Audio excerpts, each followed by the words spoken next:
Hello, I am Dr.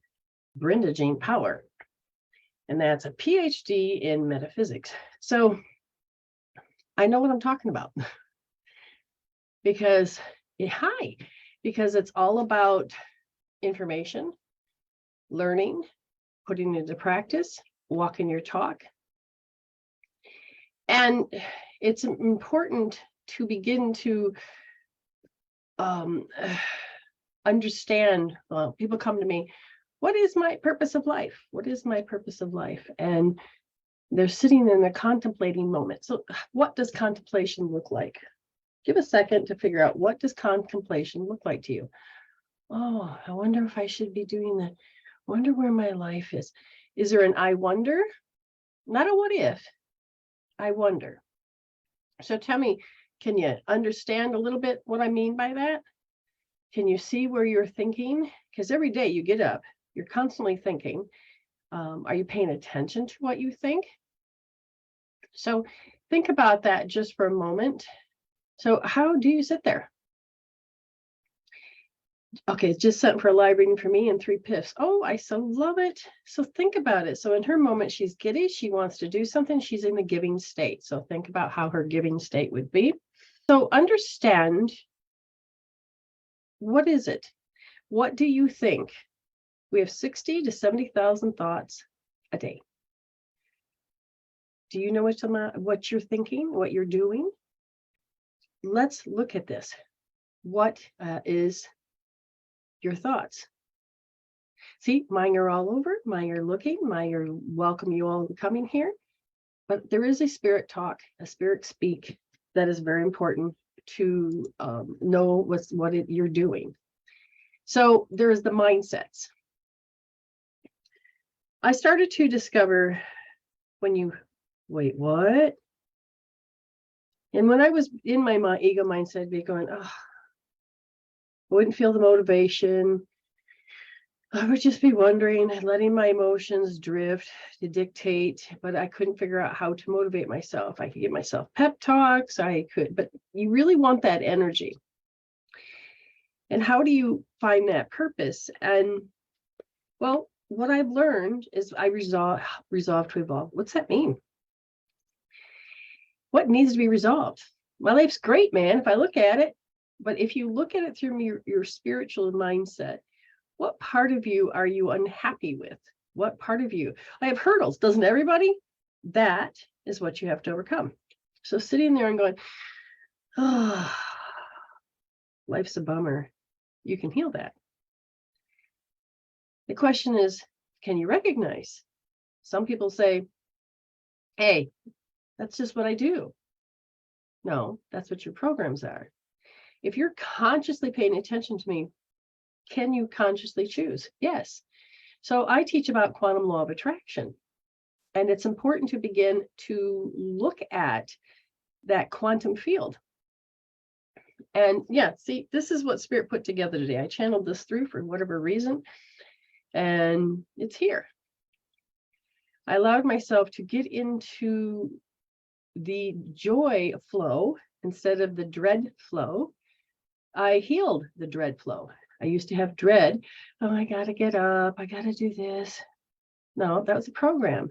It wasn't serving me except for pulling me down and making me feel like crap. So that was a hurdle to get over. I was addicted to dread. But why do you need that to be you? Clearing that out of my programs was the biggest thing I could have ever done. And when I began to notice that the dread wasn't there, and when it was, I was in my spiritual mindset. When I was in my ego mindset, I'd be like, oh, there it is, but I like it. And then I caught myself saying, I like it. What the hell is to like when you're dreading? It is the most miserable, oh, thank you, most miserable thing you can ever imagine for me. I even had a dream to the extreme dread that I had to go to school. After my boyfriend died, nothing made sense. I didn't want to finish school. I didn't care, but I got up and did it anyway because I'm a good girl. I got up and did it anyway. And I don't remember much of it because I was still in the state of transitioning after losing somebody that I cared for. Oh man, and when I had to recall that in a dream, I'm like, oh my God, that's what I need to heal, is the extreme dread. And it was like, oh my God. And when I finally learned, and I kept saying, Spirit, I can't do this every day. What is this? I've got to get over this. I don't like this. I tried doing something different. I got up and I'll exercise, but my thoughts are still with me. I got up and I started eating different. Oh, my thoughts are still with me. I started to suppress the feeling. I started to ignore the feeling. I started to avoid people that would strike the feeling. I started to pull myself out of events. But that was my life purpose, was to choose different. So I'm like, wait, what? So when you think of reality, what is reality? It is whatever we're focusing on. It's whatever our soul, our spiritual selves, has chose as the observer to look through, to experience this reality through our sensory systems. And so my reality is whatever I'm choosing to focus. I asked myself, do I really want to focus on crap? Do I really want to focus on my pain? I mean, I even had seen where I was using pain as a competition.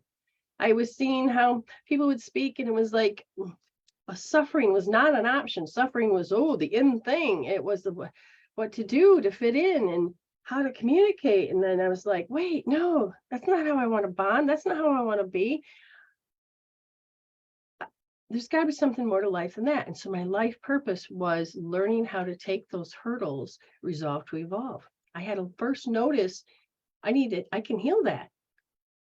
I had to believe in myself that I can do that.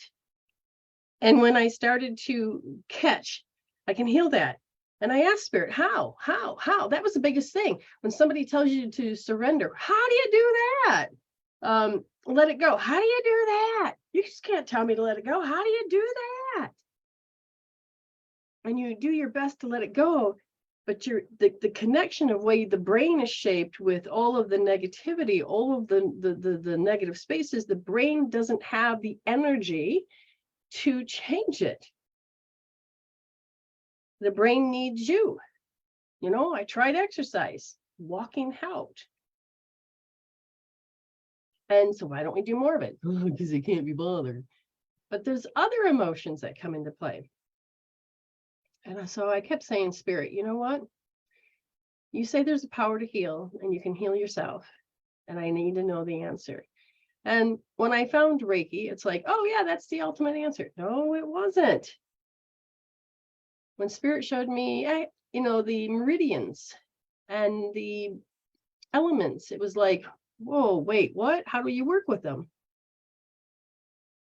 And then Spirit says, well, do this, do that. And I'm like, whoa, I was going through my list of all of the healing tools that I brought through that have worked wonders for me. And my God, I am proud of myself.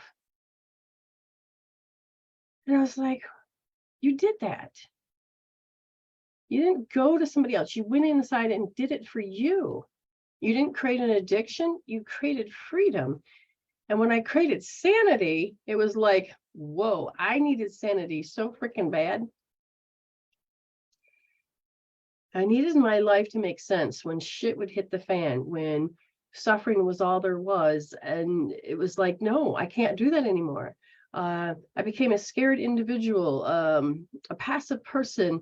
I just wanted love. I just wanted people to be love. I didn't want to be attacked for who I was.